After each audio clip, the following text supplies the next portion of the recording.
Awesome. Well, there's obviously a lot more to the man that meets the eye. Now, on to bigger things here.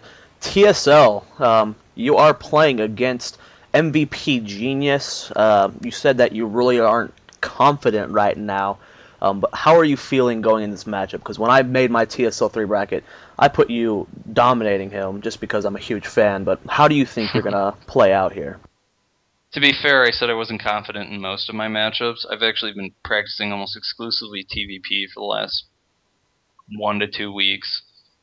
I've got a build worked out for each map that I'm going to play on, and I've practiced all of those builds a number of times against a lot of different players. What I saw of Genius on GSL was not particularly impressive, mostly because MVP just kind of threw the games away by playing dumb. So it's really hard to say. I don't know. Genius hasn't really done too much recently. It doesn't seem like he's at his peak. And then there's going to be some latency involved. There's different factors. I'm just going to go and play, do the things that I've practiced, relax, and play the best I can and see what happens. Okay, so you obviously want to win the whole thing, but um, what would you be, satisfied with? Just knocking out a Korean? Uh, that's an interesting question. Um, the only thing that would really sit well with me would be winning the entire tournament. Okay. I don't like losing, Yeah. but I'm just gonna take it one round at a time, prepare as best I can for each player, and go from there. Oh, okay. That's a good answer.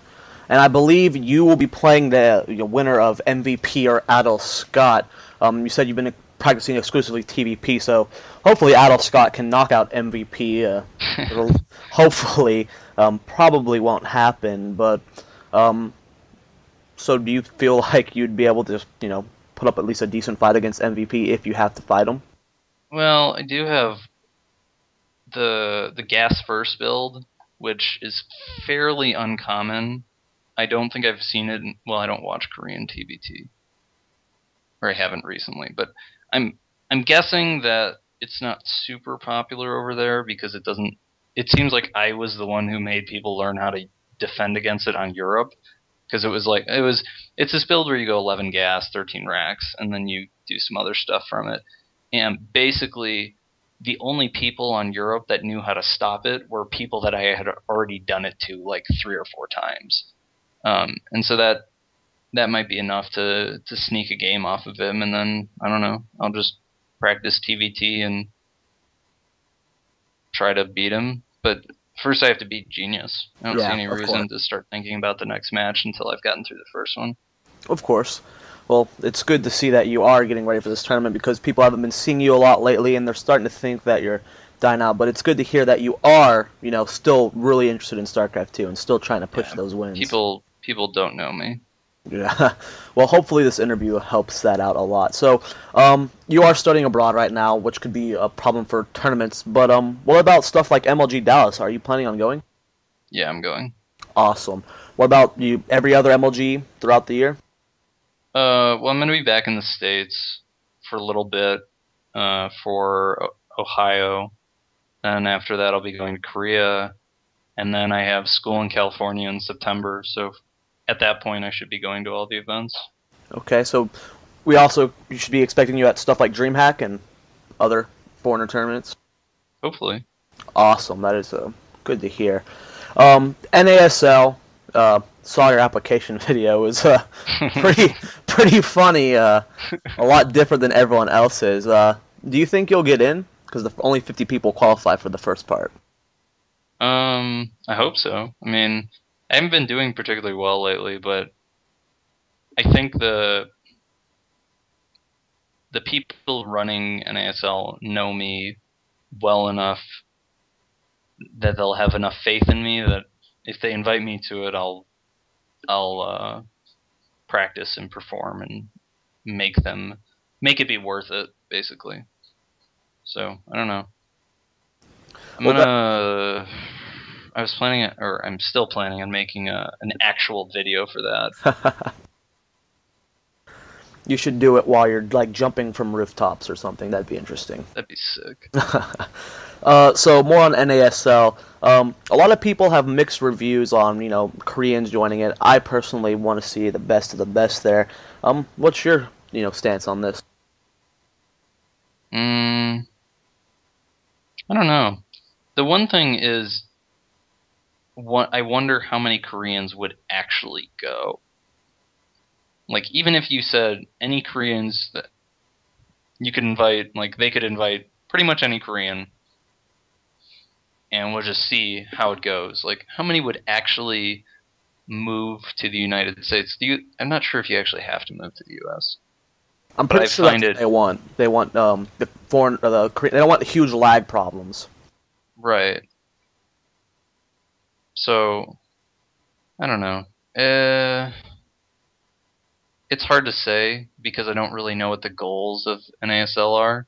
Right, right. Like, if they really want it to be a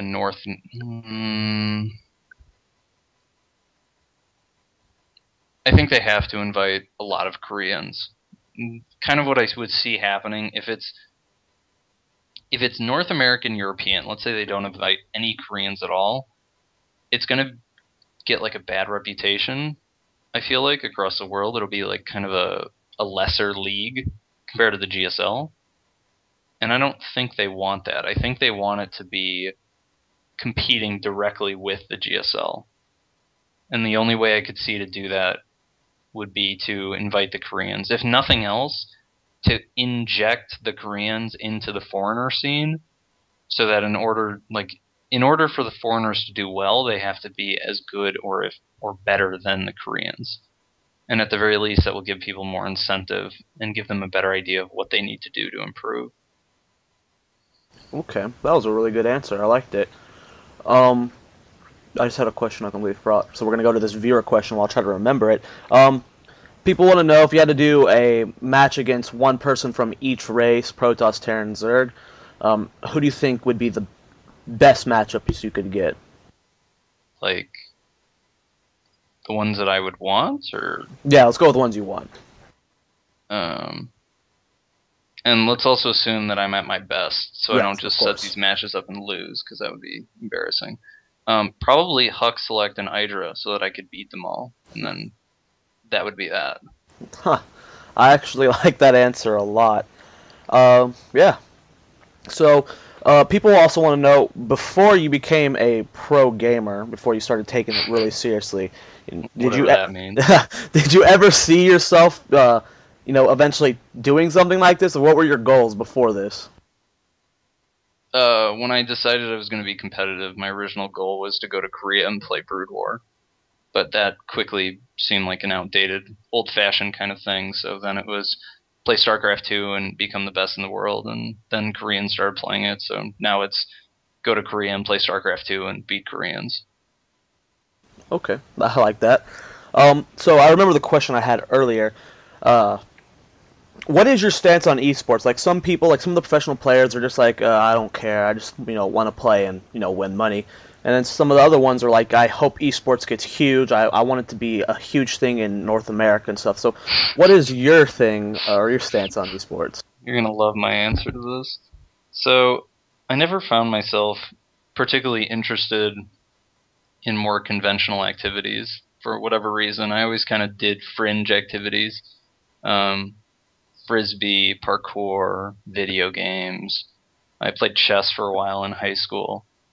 Um, and you're like, well, QXC, why do we care about that? And I'll be like, well, my goal with StarCraft 2 is to not only, this sounds so extravagant, I used to not tell anyone what my goals were because when I said them out loud, they seemed so ridiculous. But now it doesn't seem so far from the truth. It's more, to me, it's more a matter of time than anything else.